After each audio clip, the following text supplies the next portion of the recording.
right, so the next movie we're going to be doing is World's Greatest Dad. This is a film about Robin Williams, who plays a father with a horrible, horrible son. And it's just kind of, it's about how he deals with being a single father with a son who's grown up and who's very much troubled, a very troubled teen and dad, and how they cope. All right, this is definitely my favorite movie of the group we're doing today.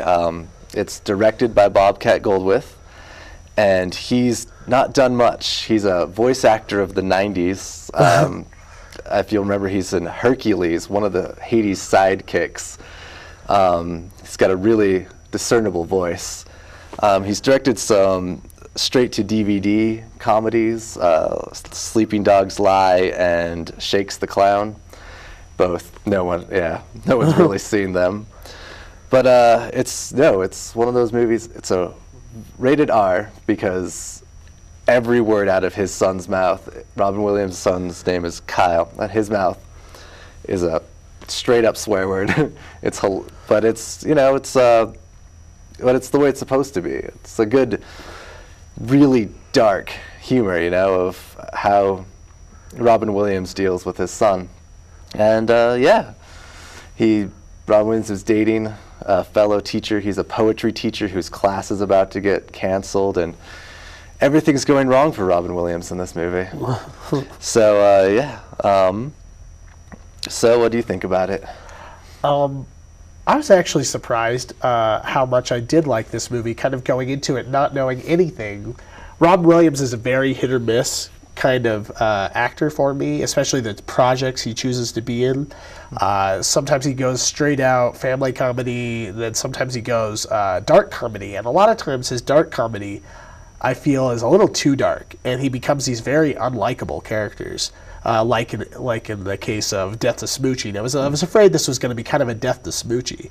And actually, this movie brought to mind more of the style of movies like Heathers and Election.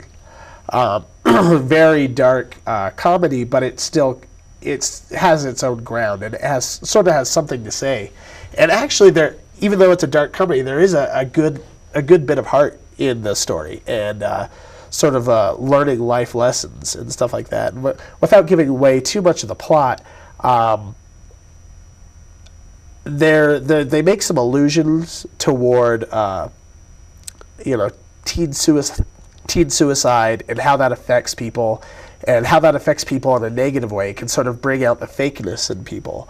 And I think they even made a couple allusions to Kurt Cobain and sort of how people have sort of deified him since he's died, and just sort of the hypocrisy of that.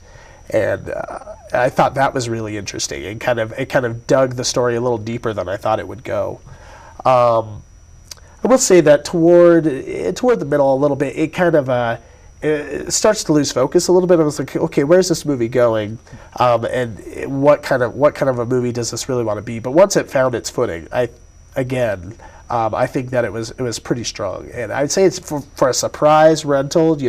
Probably not going to have a lot of copies of it either of our stores, but just one of those interesting experiments in renting. Just go grab it, and I think you'll end up liking it a lot. Yes. I gave this a B average, which is not too bad. What did you give it?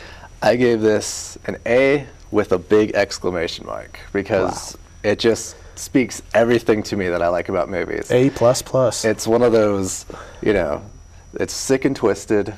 It has me laughing through the whole thing, but I feel bad about the laughing. So, afterwards you're like, oh, I shouldn't have laughed about that. But I like that. I like that about movies where you're not sure how you feel afterwards, because it plays with your emotions like that. And the plot was good. I loved the story.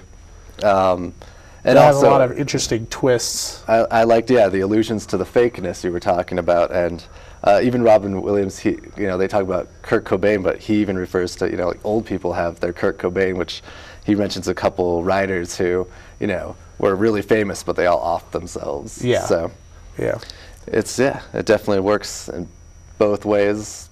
It's artsy, it's funny, gripping. And yeah, in the end, you even have slight of a moral. Yeah.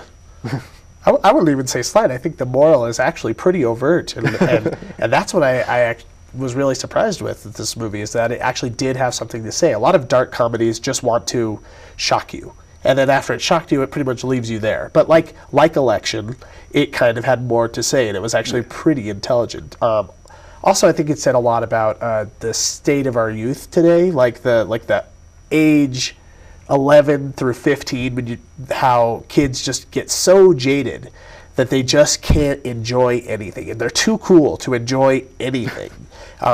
Anything that could possibly relate them to with their parents, they have to completely reject. And I think they captured that perfectly. Yeah. So yeah.